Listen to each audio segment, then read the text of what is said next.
An awful word, a thing to remember. The scene start to crumble to the sound of the drums. Oh boy, there ain't no need to buy the diamond ring. It ain't no big thing, just show her a little ring.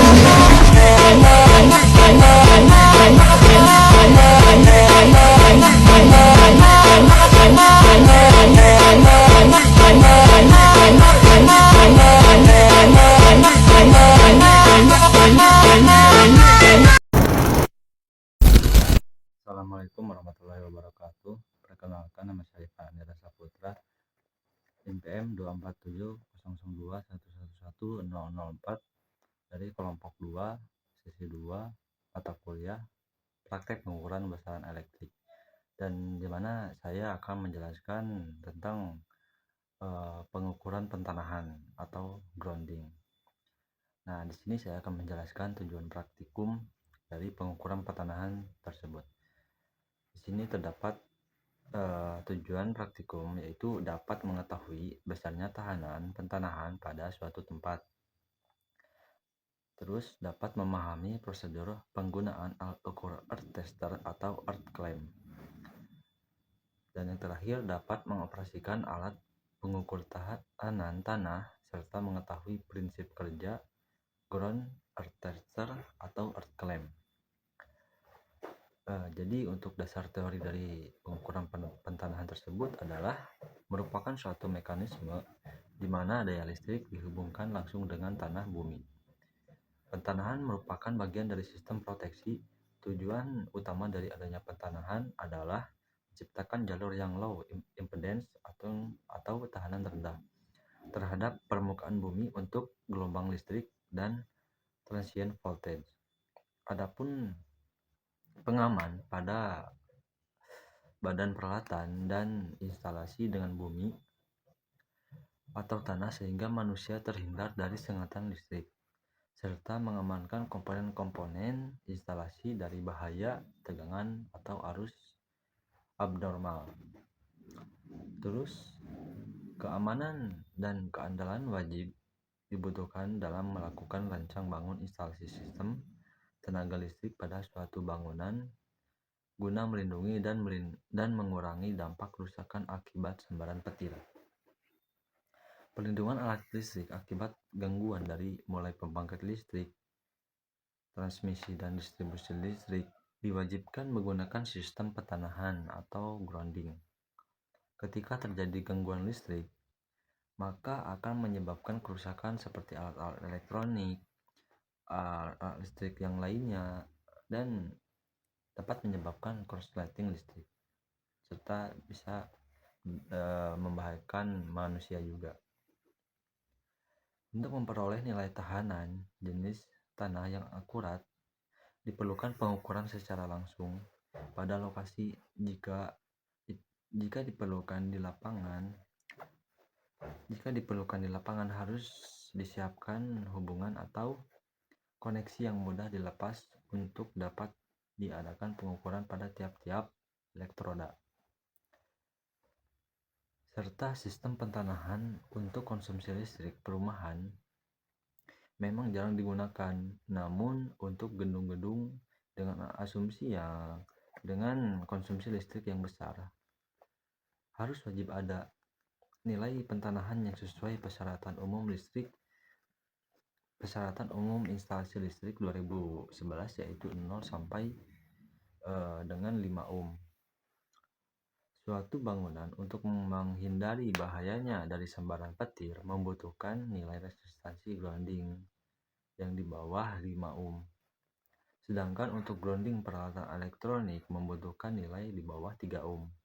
Beberapa faktor yang mempengaruhi dari nilai tahanan pentanahan yaitu kedalaman elektroda, diameter elektroda, jenis tahanan tanah, dan jumlah batang elektroda. Terus ada earth clamp. Earth clamp merupakan alat ukur grounding yang berfungsi untuk mengukur resistansi tanah dengan cara mendeteksi arus yang mengalir melalui sistem grounding. Alat ini terdiri dari kepala clamp yang dapat dipasang di sekitar konduktor tanah seperti kabel grounding atau tongkat grounding. Perangkat ini dapat mengukur arus yang melewati konduktor tanah dan menghitung resistansi grounding secara otomatis berdasarkan arus yang terdeteksi. Dengan menggunakan earth clamp, pengukuran resistansi tanah dapat dilakukan tanpa melakukan pemutusan koneksi grounding. Earth clamp ini juga dapat digunakan untuk mengukur arus tanah yang beredar melalui sistem grounding untuk mendeteksi adanya kebocoran atau masalah yang lainnya. Mungkin cukup sekian penjelasan dari saya mengenai pengukuran pentanahan grounding. Baik, di sini saya akan menjelaskan tentang penjelasan alat dan lokasi pengukuran menggunakan earth clamp. Earth clamp adalah alat ukur yang digunakan untuk mengukur tahanan pentanahan atau ground tanpa perlu melepaskan kabel grounding dari sistem. Beberapa tipe earth clamp juga dapat mengukur arus bocor yang mengalir pada jalur grounding. Cara kerja earth clamp. Clamp menghasilkan sinyal tegangan kecil pada konduktor grounding. Sensor dalam clamp membaca respon arus yang kembali. Alat menghitung nilai tahanan pentanahan berdasarkan rasio tegangan dan arus tersebut. Untuk letak dan cara menjepit earth clamp dijepit pada konduktor grounding atau kabel pentanahan yang terhubung ke sistem. Posisi penjepitan harus berdasarkan pada jalur grounding yang masih terhubung ke rangkaian pentanahan, bukan pada ujung isolasi. Jarak penjepitan ideal mendekati titik koneksi grounding seperti pada kabel grounding panel listrik, pada grounding bar atau busbar panel, pada kabel menuju elektroda grounding di area luar panel. Terus selanjutnya penjelasan mengenai prosedur penggunaan earth clamp.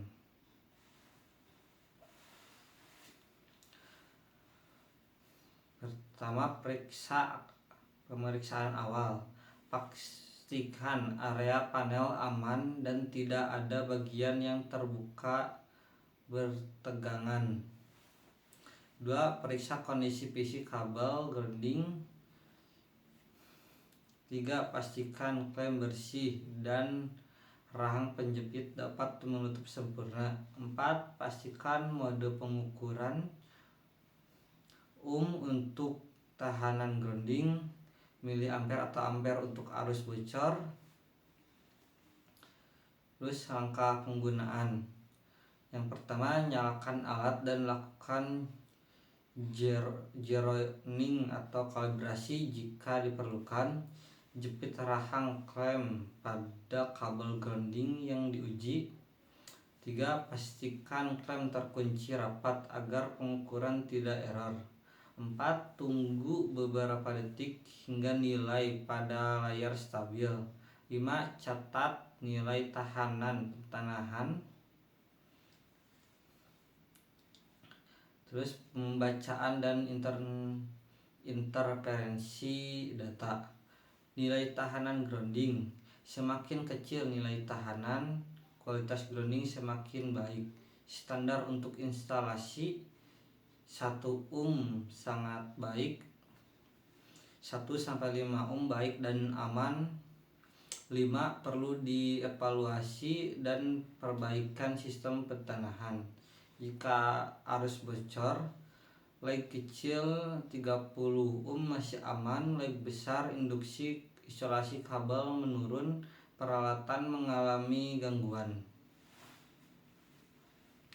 Adanya jalur arus tak diinginkan. Sekian dari saya, selanjutnya akan dilanjutkan oleh teman saya. Assalamualaikum warahmatullahi wabarakatuh. Perkenalkan, nama saya Ahmad Ripai Algipari dari kelompok 2 sesi 2 pengukuran besaran elektrik. Di sini saya akan menjelaskan modul 6, yaitu pengukuran grounding atau pentahanan pada suatu gedung. Nah, di sini ada sebuah tabel yang berisi hasil pengukuran yang saya lakukan bersama teman-teman saya pada saat praktek. Di sini ada nomor 1 di titik gedung kelas sipil. Nilai tahanan yang ada di gedung kelas sipil yaitu 2,72 ohm. Untuk arus gangguan atau arus yang bocor di gedung tersebut bernilai 1,2 mA. Dan untuk kondisi tanah pada grounding pada pemasangan grounding di gedung sipil, kondisinya kering, keterangan tanahnya berbatu. Terus pengukuran kedua yaitu di gedung IF. Untuk nilai tahanan di gedung IF bernilai 7,9 ohm. Untuk arus gangguan atau arus bocor bernilai 0 mA. Untuk kondisi tanahnya lembab, keterangan untuk tanahnya kerikil basah. Kondisi tanah di gedung sipil kering dan tanahnya itu sedikit berbatu. Terus di kelas gedung IF, nilai tahanan yang keluar dari groundingnya yaitu 7,9 ohm. Untuk arus gangguan atau arus bocornya bernilai 0 mA. Untuk kondisi tanahnya lembab dan kerikil berbasah sedikit. Nah, dari hasil pengukuran tadi kita dapat melihat bahwasannya di gedung kelas IF memiliki resistansi yang besar. Resistansi ini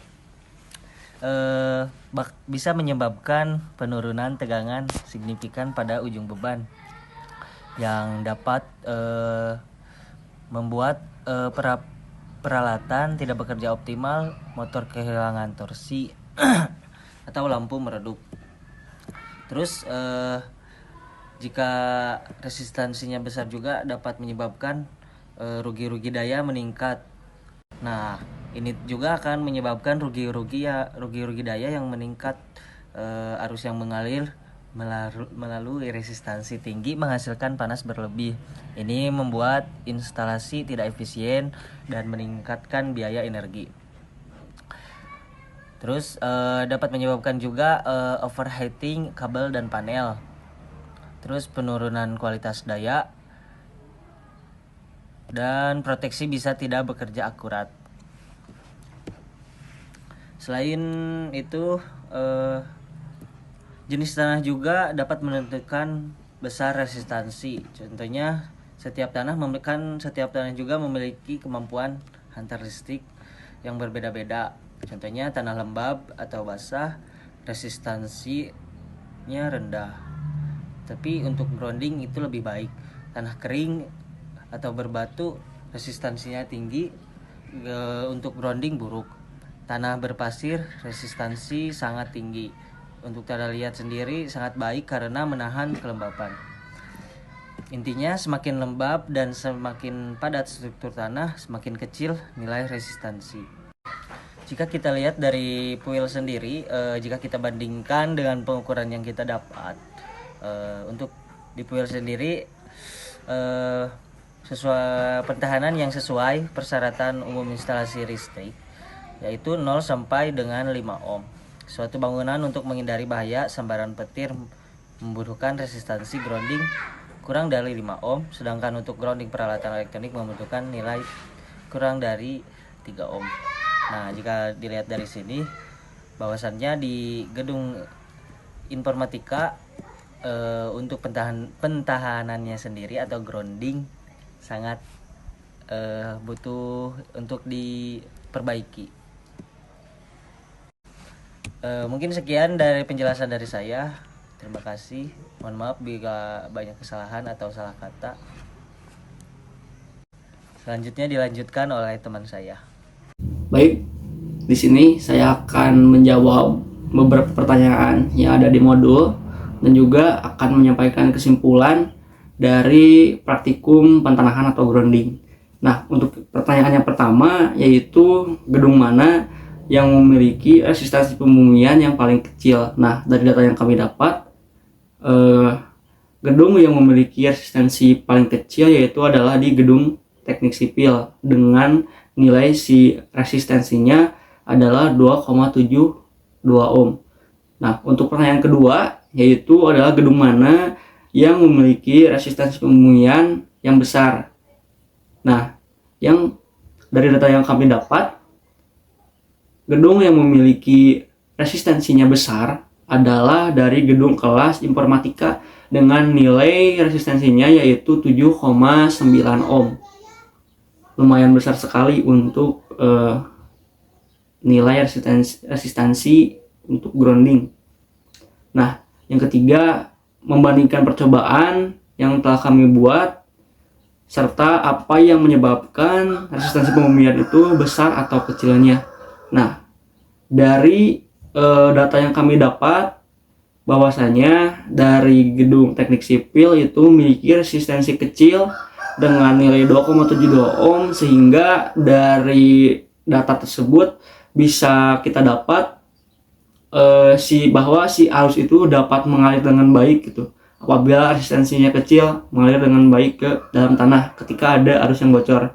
Nah, yang selanjutnya di gedung kelas informatika yaitu memiliki resistensi yang lumayan besar dengan nilai 7,9 ohm, yang dimana kita dapat ketahui dengan resistensi tersebut itu bisa dikatakan kondisi si grounding di gedung tersebut itu kurang baik, karena dengan resistensi yang lumayan besar, kalau di dalam pembahasan grounding 7,9 adalah lumayan besar, itu kurang baik dan si arus listrik itu akan